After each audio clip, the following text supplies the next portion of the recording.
네, 이어서 연결고리 들어가 보겠습니다. 오늘은 교보증권의 윤여민 FP와 함께 이제 미국 시장의 이런 긍정적인 흐름이 국내에서는 어떻게 연결될지 알아보도록 하겠습니다. 어서 오십시오. 네, 안녕하십니까. 네.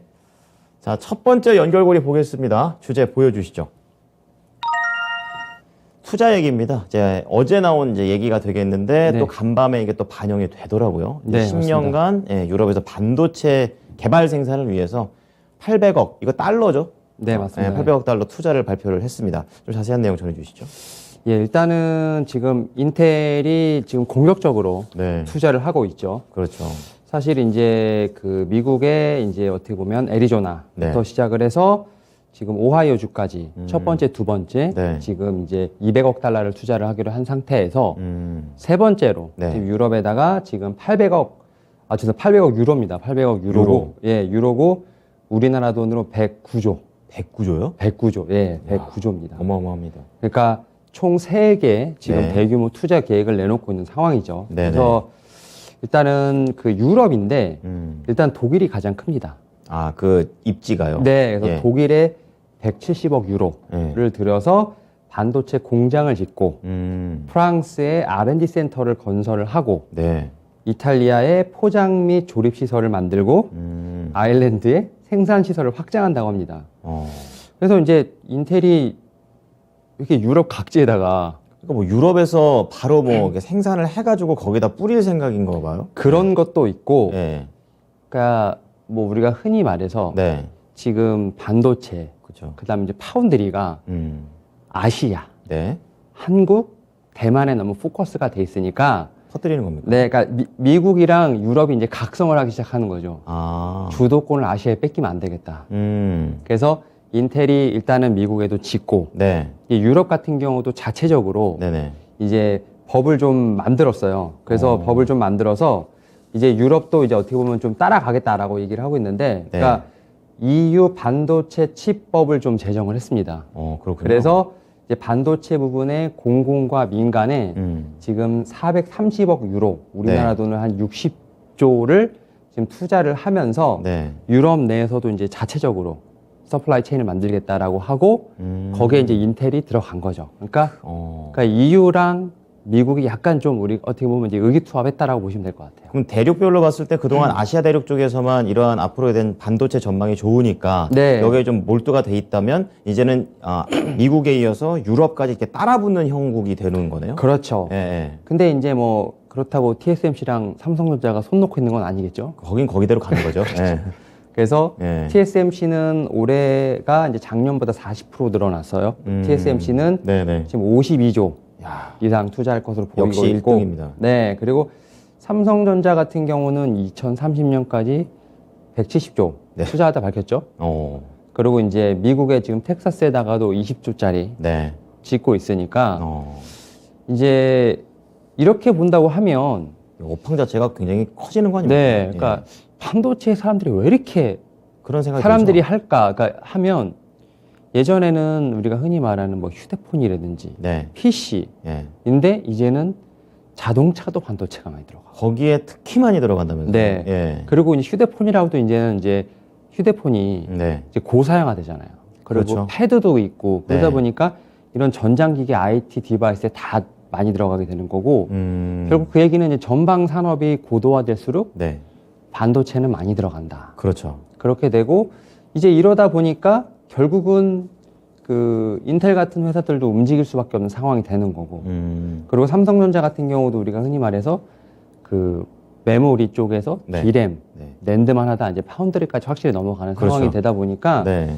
그냥 저는 확실히 반도체 사이클 업황 같은 경우는 이제 우리가 항상 말하는 2년 주기라고 하잖아요. 네네. 그래서 2년 주기로 D램이나 이렇게 왔다 갔다 하는데 이제는 그런 사이클이 오히려 네. 좀 무색해질 정도로 그냥 뭐 2차 전지처럼 구조적 성장기에 들어선 것이 아닌가. 약간 이렇게 트렌디한 그런 그러니까 생각을 좀 바꿔야 된다는 거죠. 2년 주기가 아니라 계속 갈 수도 있다 이런 거죠. 그렇죠. 예. 그래서 오히려 뭐 서버라든지 서버 교체 수요라든지 이런 거에 좀 약간 사이클을 탔던 거라면 네. 이제는 전기차가 많이 팔릴수록 반도체도 많이 팔리는 것이고 그렇죠. 이런 식으로 이제 하다 보니까 아하. 결국은 비수기가 없어요. 그렇게 되고 그다음에 네. 이제 우리가 항상 얘기하는 것처럼 뭐 AI 뭐 이런 거 구현하려면 그 통신이 받쳐줘야 되듯이 알려줘야죠. 메타버스라든지 뭐 NFT 뭐 이런 거에는 결국 밑에 또 반도체가 맞춰져야 되는 상황이기 때문에 결국 뭐 계속 말씀드립니다. 반도체는 제가 볼 때는 좀 계속해서 봐야 할. 그러니까 이게 선로만 있는 게 아니라 산업이 아닐까. 돈 있는 회사들이 이렇게 붙기 시작하고 계속 늘어나니까 네네. 확실히 좀 더 많이 설득이 되는 것 같습니다. 네, 그래서 제가 볼 때는 인텔 같은 경우는 좀 솔직히 이제 좀 그런 것 같아요. 좀 이제 고포 업종, 네. 그 다음에 이제 성장주, 뭐 이런 게 있다 보니까 최근에 금리 인상으로 조금 흔들리긴 했습니다만 네.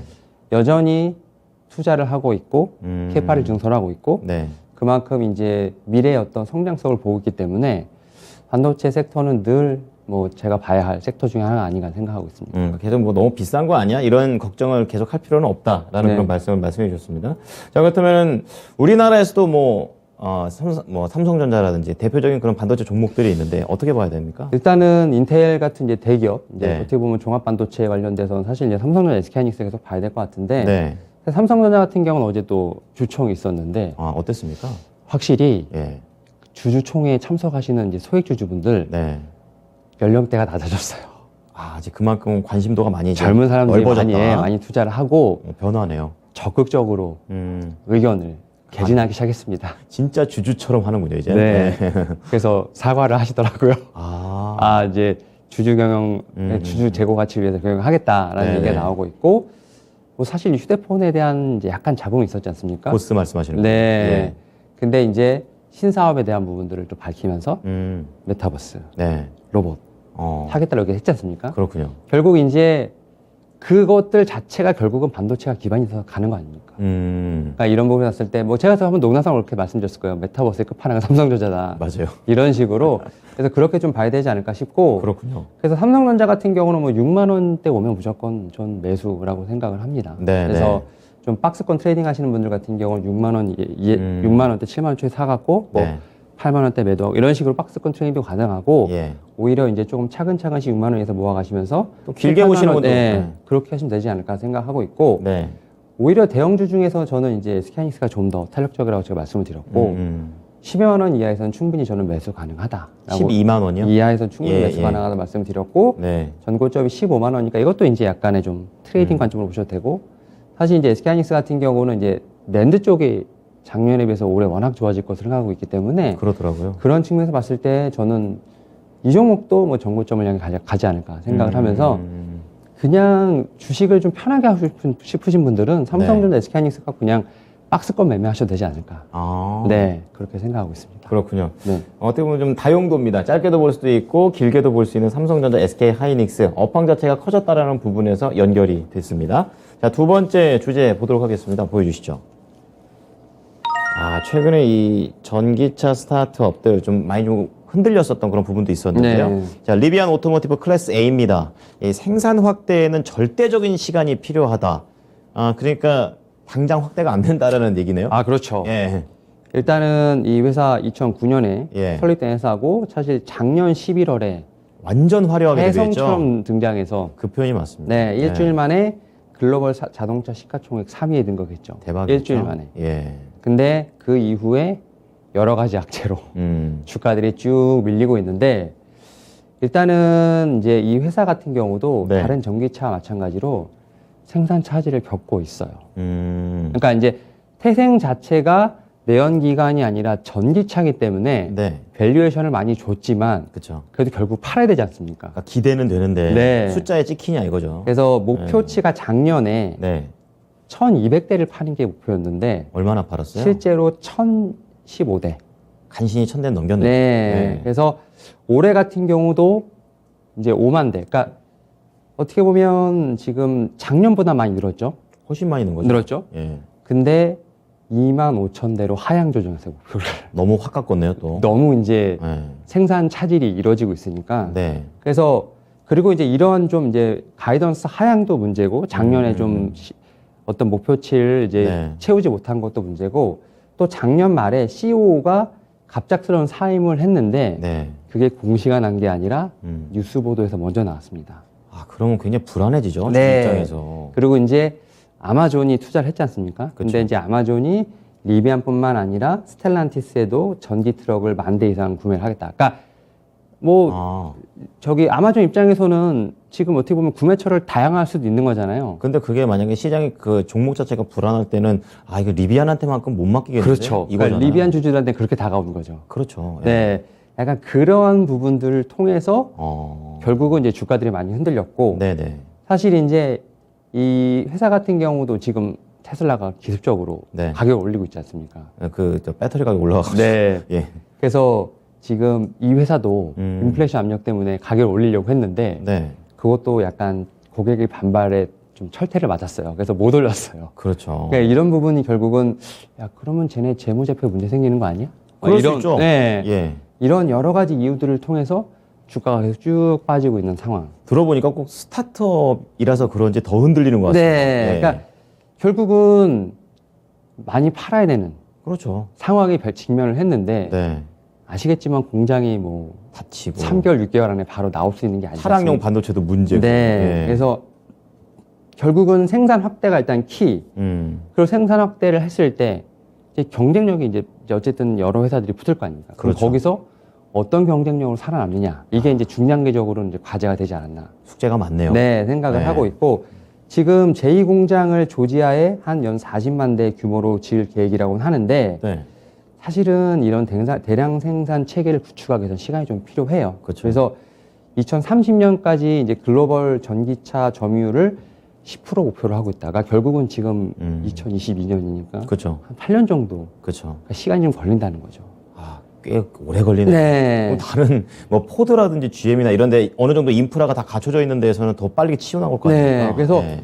목표를 달성하기 위해서는 300만 대 이상의 지금 대량 생산 체계가 구축이 돼야 되는데 확실히 이제 그런 거를 봤을 땐 결국 이제 조금은 장기적으로 봐야 되지 않을까라는 그렇군요. 측면을 봐야 되지 않을까 좀 생각을 하는데 네.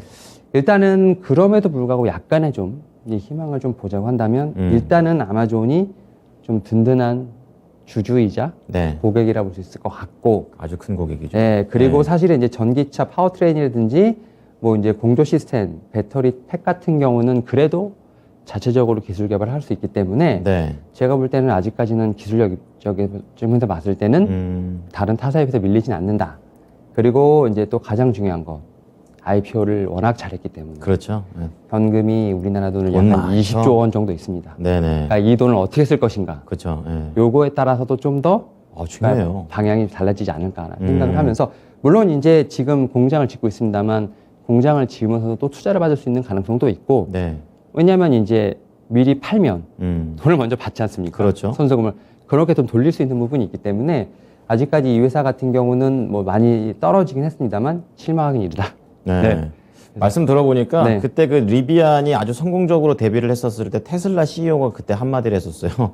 생산하는데 쉽지 않을걸? 네. 이렇게 얘기했는데 그게 오늘에서야 좀 수면 위로 올라오는 것 같습니다. 관련 종목도 어떤 거 있을까요? 일단 뭐 우리나라 전기차, 현대차, 네. 그다음에 만도 같은 경우는 지금 리비안에 직접 전방 레이더나 전방 카메라를 공급했기 때문에 그렇군요. 일단 두 개 회사를 좀 봐야 될 것 같은데 네. 일단 두 개 회사 다 안 네. 좋죠. 그렇죠. 지금 이거는 뭐 공급 부족도 있고 네. 러시아 사태도 있고 네.